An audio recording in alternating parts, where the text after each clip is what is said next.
Volleyball fans, welcome to Friday Night Varsity Preview. I'm Rachel George, joined by sports editor Dan Spears.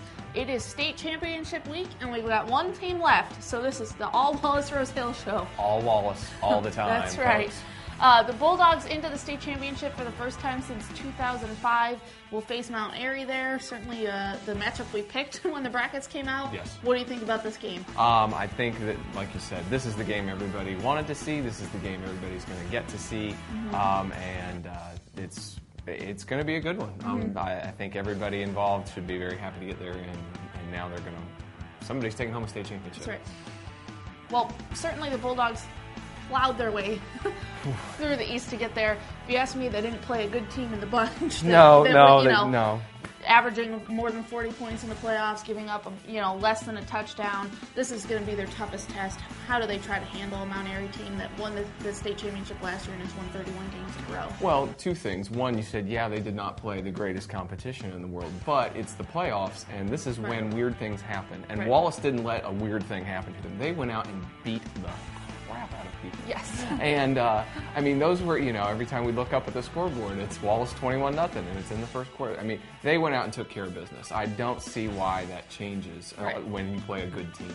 I think they've gotten the mindset going. We talked about it a little bit last week, that they have the it. That whatever that it is, they've got it right now. And there's no reason for them to lose it at this point, whether it's, a not-so-good team like North Edgecombe or a really good team like Mount Airy on the other side. I think they just need to go out and do what they've done. And there's nothing else for them to do at this point. Exactly. And normally when we get to this level of the playoffs, you start talking about teams and getting overwhelmed by the stage of it, playing in a college stadium in front of a lot of fans.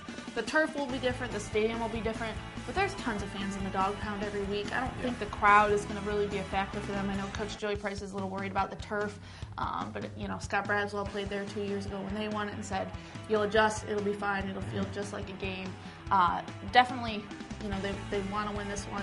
Mount Airy is a good team, though. Like I said, 31 wins in a row. Won it last year.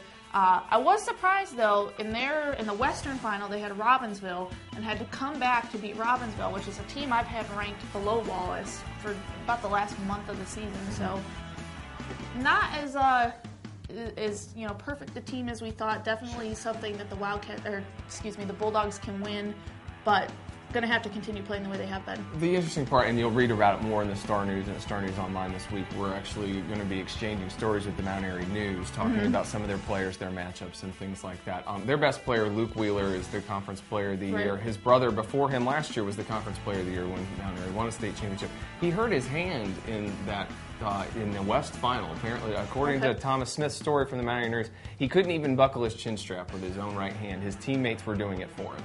Wow. He's their best player. He's running back, wide receiver on offense, middle linebacker on defense, does everything for them. It might have been just him not being at 100%. Apparently, everything on their offense and defense runs through him. He's got over 100 tackles, 8 sacks, 4 picks, over 1,000 yards rushing, over 500 yards receiving. This kid does it all for them, and when you tend to put all your eggs in one basket like that, things can go a little haywire, which I suspect is what happened against Robbinsville. Right. That's not Wallace's problem. No. They have a lot of weapons, and I think that's going to be their big advantage this week. Yeah, and you're absolutely right. Balance is the key. 3 rushers over 1,000 yards for them, Omar Carr, Bobby Crawford, and Devontae Herring.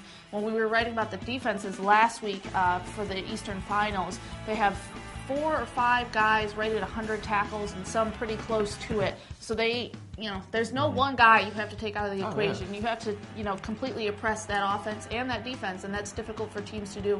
We'll see if Mount Airy can do it.